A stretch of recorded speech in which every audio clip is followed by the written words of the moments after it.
আচ্ছা, এমনটা তো প্রায়ই হয়, তাই না?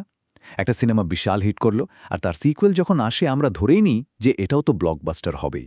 কিন্তু যদি গল্পটা হঠাৎ করে একদম উল্টো দিকে মোড় নেয়, যদি সব হিসাব নিকাশ ভুল প্রমাণিত হয়, ঠিক এরকমই কিছু একটা ঘটেছে অখণ্ড ২ এর সাথে।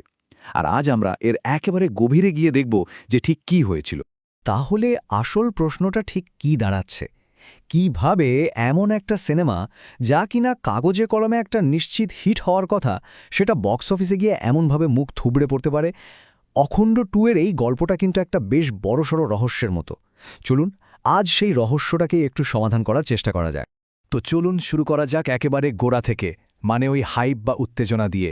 এই সিনেমাটাকে ঘিরে প্রত্যাশার পারদ যে কতটা উঁচুতে ছিল তা বলে বোঝানো মুশকিল। আর সত্যি বলতে কি, কাগজে কলমে যদি দেখেন, মনে হবে একটা ব্লকবাস্টার বানানোর জন্য যা যা লাগে তার সবকিছুই যেন এই রেসিপিতে একেবারে নিখুঁতভাবে মেশানো ছিল। একবার শুধু এই ফর্মুলার উপাদানগুলো দেখুন। একদিকে তো ছিল আগের সিনেমার আকাশ ছোঁয়া সাফল্য, তার সাথে ছিল নন্দমুরি বালাকৃষ্ণের মতো একজন মেগাস্টার, আর পরিচালকের সাথে তার জুটি তো পরীক্ষিত। এর আগেও ৩বার তারা বক্স অফিসে রীতিমতো ঝড় তুলেছিলেন। এখানেই শেষ না, এর সাথে আবার জুড়ে দেওয়া হয়েছিল আধ্যাত্মিকতার মতো একটা গভীর বিষয়। সত্যি বলতে সবকিছু শুনে তো এটাই মনে হচ্ছিল যে এখানে ভুল হওয়ার কোনো সুযোগই নেই। আর এই যে বিশাল প্রত্যাশা, সেই আগুনে ঘি ঢালার কাজটা করেছিলেন সিনেমার প্রধান অভিনেতা নিজেই। তিনি কিন্তু এটাকে শুধু একটা সিনেমা বলেননি, বরং একটা সাংস্কৃতিক স্টেটমেন্ট হিসেবে সবার সামনে তুলে ধরেছিলেন। মানে বোঝাই যাচ্ছে নির্মাতাদের লক্ষ্যটা কতটা বড় ছিল। বেশ, পরিকল্পনা তো দারুণ ছিল, কিন্তু বাস্তবে কি ঘটল? এখানেই কিন্তু গল্পটা একটু প্যাঁচালো হয়ে ওঠে। কারণ সিনেমার যে কাহিনীটা, সেটাকে এক কথায় বলতে গেলে একটু বেশি ঠাসাঠাসি ছিল। একটু দম নিয়ে শুনুন গল্পে কি কি মেশানো হয়েছিল। একদিকে আছে গালওয়ান সংঘর্ষের প্রতিশোধ, অন্যদিকে এক ধর্মীয় অনুষ্ঠানে বায়ো অ্যাট্যাক, তার উপর আবার এক টিনেজ বিজ্ঞানী রাতারাতি ভ্যাকসিন বানিয়ে ফেলছে, আর সব কিছুর শেষে এক পৌরাণিক নায়কের প্রত্যাবর্তন। মানে অনেক কিছু একসাথে হয়ে যাচ্ছে না? ঠিক এই কথাটাই কিন্তু সমালোচকদেরও মনে হয়েছিল। আসলে সমালোচকদের কাছে ব্যাপারটা একদম পরিষ্কার ছিল। এত কিছু না দেখিয়ে কম দেখালেই হয়তো ভালো হতো। তারা সোজা কথায় গল্পটাকে বলেছিলেন ওভারস্টাফড, মানে অতিরিক্ত ঠাসা, কেওটেক মানে বিশৃঙ্খল, আর ইললজিক্যাল মানে একেবারে অযৌক্তিক। এরপর এলো সেই দিনটা, যেদিন সমস্ত জল্পনা কল্পনার অবসান হওয়ার কথা, মানে রিভিউ আসার দিন।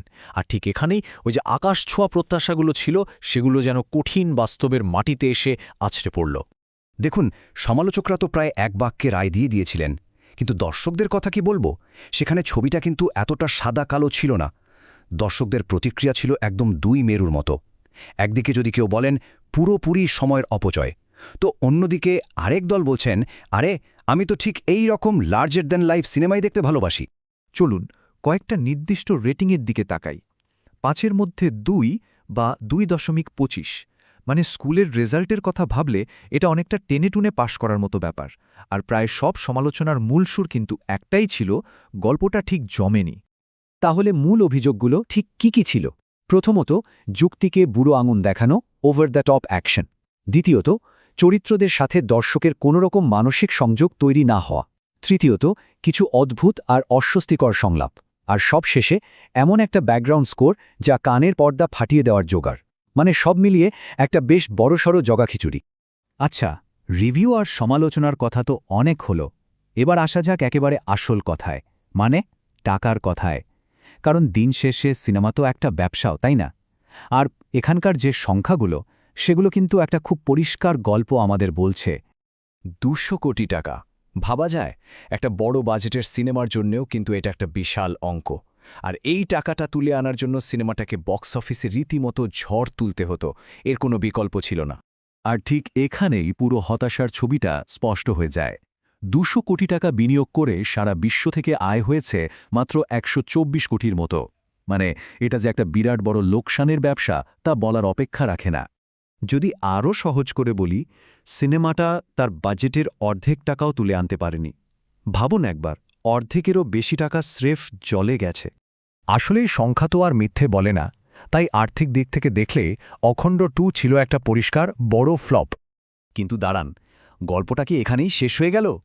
আজকের দিনে সিনেমার তো হলের পরেও একটা জীবন থাকে, তাই না? মানে স্ট্রিমিংয়ের জীবন। তো প্রশ্ন হলো, সিনেমাটা কি সেখানে দ্বিতীয় কোনো সুযোগ পেয়েছিল? দেখা যাচ্ছে সিনেমাটা হলে 1 মাসও ঠিকমতো চলেনি, তার আগেই নেটফ্লিক্সে চলে আসে। এটা থেকেই কিন্তু পরিষ্কার বোঝা যায় যে নির্মাতারা কতটা তাড়াতাড়ি হাল ছেড়ে দিয়েছিলেন। তবে হ্যাঁ, নেটফ্লিক্সের রিলিজের ব্যাপারে নির্মাতারা কিন্তু কোনো কার্পণ্য করেননি। একেবারে 5টা ভাষায় সিনেমাটা মুক্তি দেওয়া হয়, যার ফলে এটা ভারত আর তার বাইরেরও এক বিশাল সংখ্যক দর্শকের কাছে পৌঁছানোর সুযোগ পেয়েছিল। আর ঠিক এটাই আমাদের আজকের আলোচনার সবচেয়ে গুরুত্বপূর্ণ প্রশ্নটার জন্ম দেয়, যে প্রশ্নটা শুধু এই একটা সিনেমার থেকেও অনেক বড়। আজকের এই স্ট্রিমিংয়ের যুগে একটা সিনেমার সাফল্যের আসল মাপকাঠিটা ঠিক কী? শুধু বক্স অফিসের আয়, নাকি একটা সিনেমা যদি স্ট্রিমিংয়ের মাধ্যমে লক্ষ লক্ষ মানুষের ড্রয়িং রুমে পৌঁছে যায়, তাহলেও কি তাকে সফল বলা উচিত? এমনকি যদি তাতে আর্থিক লাভ নাও হয়? এই প্রশ্নটাই না হয় আপনাদের ভাবনার জন্য রেখে